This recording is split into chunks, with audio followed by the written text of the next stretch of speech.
Tadi ada pertanyaan dari saudara kami, siapa? Kok katanya Ustadz, mana tadi yang bertanya? Katanya Ustadz, semakin kesini semakin parah keadaan umat. Tapi kok kenyataannya pengajian-pengajian makin rame, tahfiz Quran semakin diminati dan segala macamnya. Mana yang bertanya tadi? Nah, jawabannya begini. Bukankah menjelang dekatnya Dajjal keluar, kata Rasulullah SAW, umat ini terbelah menjadi dua.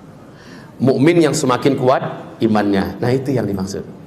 Mukmin semakin kuat imannya. Makin banyak tantangan, makin serem gesekan yang dihadapi oleh umat. Orang yang beriman akan semakin mengkilat imannya, akan semakin mengkilau, akan semakin nampakkan jati diri imannya, dan makin gak ragu-ragu dalam mengamalkan Islam. Ini dia kenyataannya. Betapa banyak sekarang di seluruh provinsi se-Indonesia berbujamuran tahfiz Quran muncul. Sekolah-sekolah pesantren mulai diminati, malah sekarang udah mulai nggak bisa nampung murid, Pak. Ya, termasuk daerah kami, ya. Jadi itu dari pagi sampai sore. Jadi yang kita didik bukan hanya anaknya saja, orang tuanya pun ikut kita didik. Subhanallah, perubahan banyak, sangat banyak perubahan. Banyak orang tua yang masih malas sholat jadi kuat sholatnya. Dan ini yang macam ini banyak bermunculan sekarang. Di Payakumbuh juga seperti itu, di Bukit Tinggi, di mana-mana. Masya Allah, saya lihat fenomena ini juga hebat di Jakarta dan sekitarnya. Ya, banyak orang tua udah gak peduli anaknya ke depan itu mau jadi apa, yang penting agamanya kuat, betul tidak?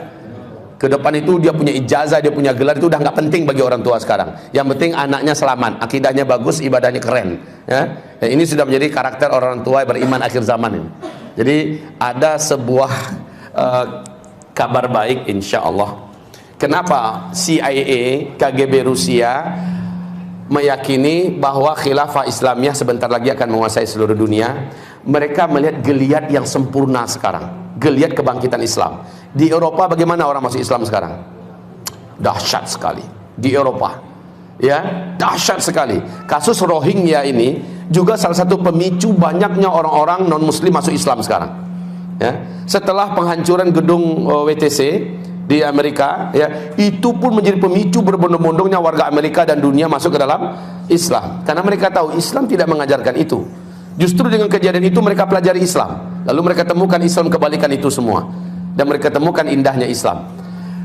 Di negara manapun sekarang ini Islam sedang menjadi favorit sekarang. Semakin ternyata Islam ini dimusuhi, semakin Allah nampakkan terangnya cahaya Islam. Jadi menuju fase kelima ini sudah dekat, sudah dekat sekali. Nah, generasi yang akan memimpin nanti, coba lihat garis amalnya, maksudnya amalnya. Walaupun iman mungkin tidaklah pasti tidak akan sehebat imannya para sahabat, tapi amalnya dan perjuangannya akan seperti para sahabat. Dan mereka rata-rata hafiz Al-Quran. Maka Bapak Ibu, para sahabat hafiz Quran tidak?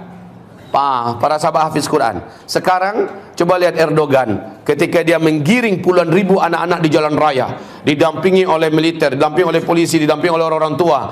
Apa kata Erdogan? 10 tahun yang akan datang anak-anak ini yang akan memimpin Turki. Masya Allah.